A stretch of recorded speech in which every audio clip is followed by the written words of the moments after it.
Hi hello friends, welcome back to media talks. நான் உங்கள் மௌனிகா.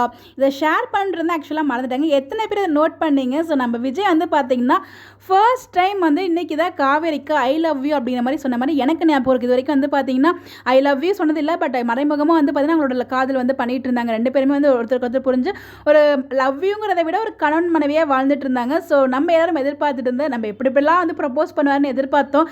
ஆனால் இந்த ஒரு இடத்துல இப்படி ஒரு சாதாரணமாக நார்மலாக ஒரு ப்ரப்போசல் வந்து எதிர்பார்க்கவே இல்லை. பட் அதுவும் வந்து பார்த்தீங்கன்னா குழந்தை எல்லாம் இருக்குது இல்லை அதெல்லாம் எதுவுமே அவருக்கு தெரியவே தெரியாது. ப்ரெக்னன்சி ரிவியலுக்கு முன்னாடியே வந்து பார்த்தீங்கன்னா அந்த ஒரு லொக்கேஷன்லேயே வந்து அவங்க ப்ரப்போஸ் பண்ணியிருப்பாங்க. ஐ மீன் ஐ லவ் யூ காவேரி அப்படிங்கிற மாதிரி சொல்லுவாங்க. அது தலை தலை வச்சு எப்பயும் போல நம்மளுக்கு பிடிச்ச மாதிரி அந்த சீன்ஸ்லாம் வந்து காமிச்சிருப்பாங்க. இது எதிர்பார்க்கவே இல்லை, ஐ லவ் யூ சொல்லுவார் அப்படின்னு சொல்லிட்டு.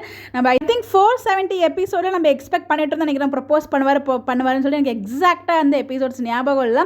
அப்போலேருந்து இப்போ 585 இன்றைக்கி எபிசோட் நம்மளால் மறக்கவே முடியாது இல்லையா? த மோஸ்ட் அவைட்டட் 585th எபிசோடில் நடந்திருக்கு. ஸோ அந்த ஒரு எபிசோடில் தான் ப்ரப்போசல் சீன்ஸுமே நடந்திருக்கு. இந்த ஒரு ட்ரெஸ் காஸ்ட்யூமே நம்மளால் மறக்கவே முடியாதுங்க.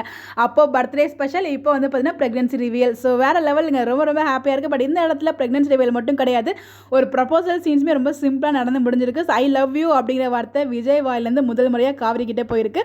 இதுவும் ப்ரெக்னன்சி ரிவியலுக்கு முன்னாடி தான் வந்து அந்த வீடியோவில் ஷேர் பண்ணிட்டு இருந்தேன். பட் ஏதோ ஃப்ளோவில் பேசுகிறப்ப மறந்துட்டேன். இப்போ தான் வந்து ஆமாம் இது சொல்லணும்னு நினச்சிட்டு இருந்தோமே அப்படிங்கிற மாதிரி வந்து எனக்கு தாட் வந்துச்சு. எத்தனை பேர் அதை நோட் பண்ணீங்க அப்படிங்கிறத மறக்காமல் கமெண்ட்டில் ஷேர் பண்ணுங்கள். இதுக்கு முன்னாடி ஒரு ஐ லவ் யூ சொன்ன மாதிரி எனக்கு ஞாபகமே இல்லை எந்த இடத்துலையுமே. பட் ஐ லவ் யூ சொல்லாமல் அவங்களோட லைஃப் எல்லாமே ஸ்டார்ட் பண்ணிட்டாங்க. அது எல்லாமே நமக்கு தெரியும். பட் இருந்தாலும் அந்த வார்த்தையால் வந்து இன்றைக்கி தான் வந்து வெளிப்படுத்தியிருக்காரு. அது ரொம்ப நல்லா இருந்துச்சு. அந்த விஜய் காவிரியோட அந்த ஒரு அழகான கான்வர்சேஷன் ரொம்பவே நல்லா இருந்துச்சு அந்த ஸ்டால் போடுற பிளேஸில். ஸோ ஹக் சீன் தான் நம்மளால் பார்க்க முடியல. பட் எனிவேஸ் அது கூட சீக்கிரம் நம்ம பார்த்துருவோம் நாளைக்கு எபிசோடில்.